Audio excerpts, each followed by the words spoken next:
BMC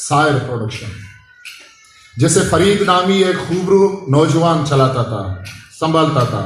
وشملے production اور یونس نور کے توسط سے ہماری ملاقات ایک دن ایک خوش اخلاق نوجوان سے ہوئی۔ یہ تھے بلوچی موسیقی کو ترویج اور ترقی کے خواہاں اور نوجوان فنکاروں کو مین اسٹریم میں لانے میں کوشاں جناب راشد رئیس صاحب۔ راشد رئیس صاحب سے بعد میں ہماری سنگت ایسے بنی کہ وہ ہم سے ہمیشہ ایک بے تکلف دوست سے بڑھ کر بھائیوں جیسے ملے۔ نیاتی نرم گفتار، ملنسار، مخلص، اعلیٰ ویژن اور مثبت سوچ کے مالک راشد رئیس بلوچی موسیقی اور فنکار کو پروموٹ کرنے میں جس طرح استاد عبدالستار بلوچ، عزیز بلوچ، شفیع بلوچ، استاد نور محمد نورل، شوکت مراد کا کردار رہا ہے، اسی طرح ایک قابل ذکر کردار بلوچی میوزک کے پروڈکشن ہاؤسز کو بھی فراموش نہیں کیا جا سکتا،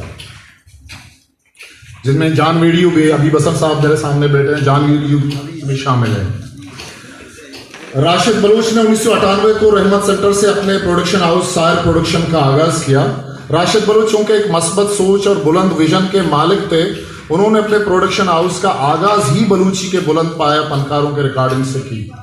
اور جلدی موسیقی کے حلقوں میں مشہور ہوئے، کیونکہ راشد نے اس فیلڈ میں آتے ہوئے بلوچی موسیقی کو شائقین کی طبیعت کے مطابق لانے کی شب و روز تگ و دو کی۔ نور خان بزن جو ویسے بھی ناموری کے ساتھ آسمانوں کو چھو چکے تھے، راشد رئیس نے نور خان بزن جو کہ ایک والیوم نمبر 10 شاید آپ لوگوں کو یاد ہوگا، نگرائیں صوب کی ریکارڈنگ سے اپنے پروڈکشن ہاؤس کا آغاز کیا۔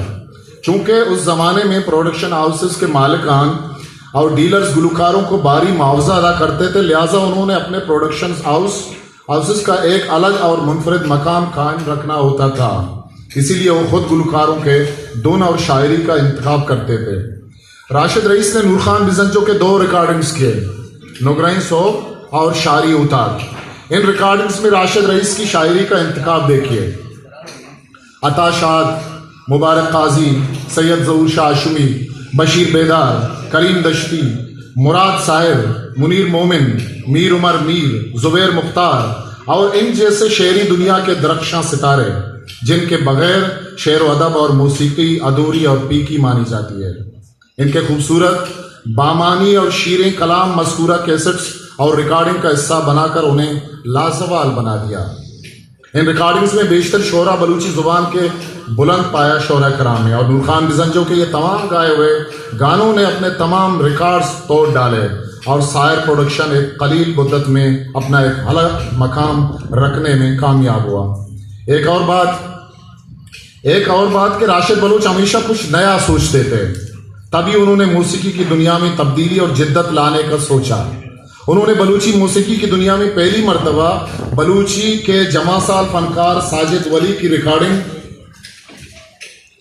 جدید موسیقی کے ساتھ ڈیجیٹل ریکارڈنگ کرائی، جو کہ بہت ہی پاپولر ہوئی اور اس کام کو بےحد سراہا اور پسند کیا گیا۔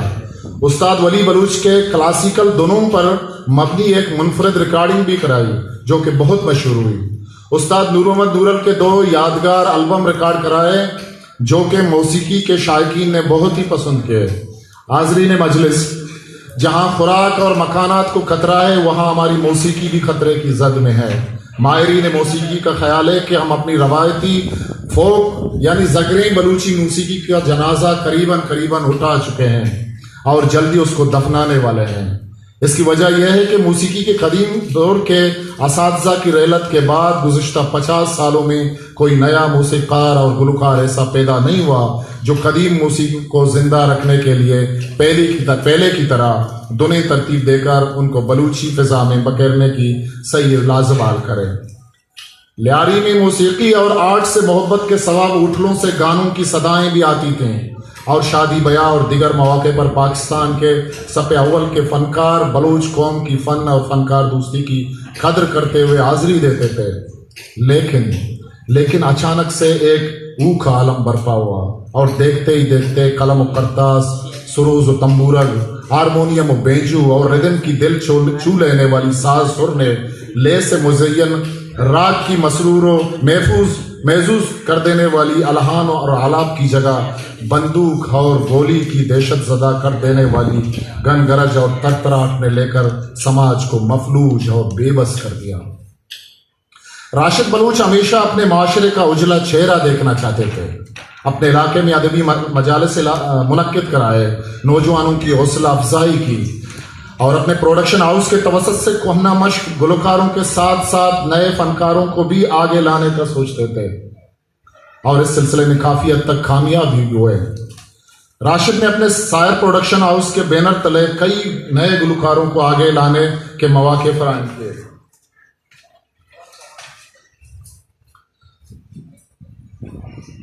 راشد علم و ادب سے کافی لگاؤ رکھتے تھے، اپنے علاقے کی بھلائی کے لیے ہمیشہ فکر مند رہتے تھے۔ مجھے یاد ہے 2004 کو میری زیر ادارت میں کراچی سے مانامہ آتار کے نام سے ایک بلوچی ادبی رسالہ شائع ہوا کرتا تھا، اور میں یہ رسالہ ہر ماہ راشد کو پہنچا دیتا تھا۔ اگر کبھی رحمت سینٹر جانا نہیں ہوتا تو جب بھی راشد ملتے تو آتار کا ضرور پوچھتے تھے اور مشفقانہ گلا کرتے کہ بھائی رسالہ کیوں نہیں مل رہا۔ اپنے علاقے کے نوجوانوں کی تحریر مجھے دیتے تھے کہ ان کو اپنے رسالے میں شائع کریں۔ نوجوان لکھاری کامران حیدر، میرے خیال میں یہاں موجود ہوں گے،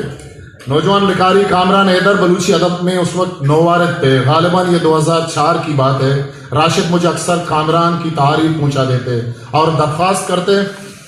کہ ان کی اصلاح کر کے رسالے میں شائع کر دیں۔ ان کی ادب دوستی کی مثال واضح ہے۔ راشد کراچی کے تمام ادبی محافل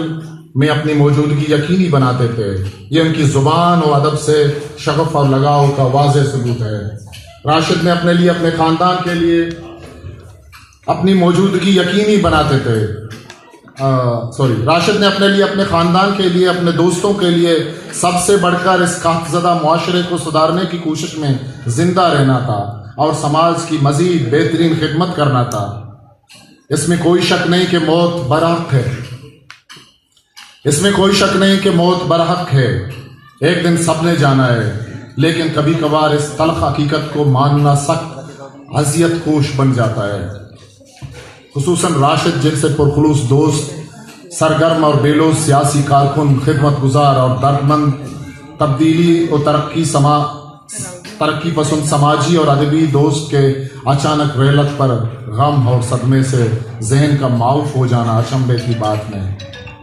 اپنے شاد عزیز آبادی کی غزل کے چند اشعار کے ساتھ آپ سے رخصت چاہوں گا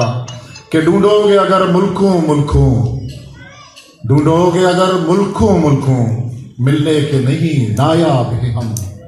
جو یاد نہ آئے بھول کے پھر، اے ہم نفسو وہ خواب ہیں ہم۔ میں حیرت و حسرت کا مارا خاموش کھڑا ہوں ساحل پر، میں حیرت و حسرت کا مارا خاموش کھڑا ہوں ساحل پر، دریائے محبت کہتا ہے ہاں کچھ بھی نہیں پایا بھی ہم، ہو جائے بکیڑا پاک کہیں پاس اپنے بلا لیں بہتر ہے، اب درد جدائی سے ان کی ہے ہاں بہت بےتاب ہیں ہم۔ لاکھوں ہی مسافر چلتے ہیں منزل پہ پہنچتے ہیں دو ایک، لاکھوں ہی مسافر چلتے ہیں منزل پہ پہنچتے ہیں دو ایک، اے اہل زمانہ قدر کرو نایاب نہ ہوں کامیاب ہوں۔ منت وارا شمع باز منت وارا کے شما منی چارندان گزاشتہ ماسٹر سبک صاحب منا گزارش کتگا کہ درخواست کتگا کہ ماں ہوتی نرشتان کا اردوہ بوانا تو پمش کا ہوتی اردوہ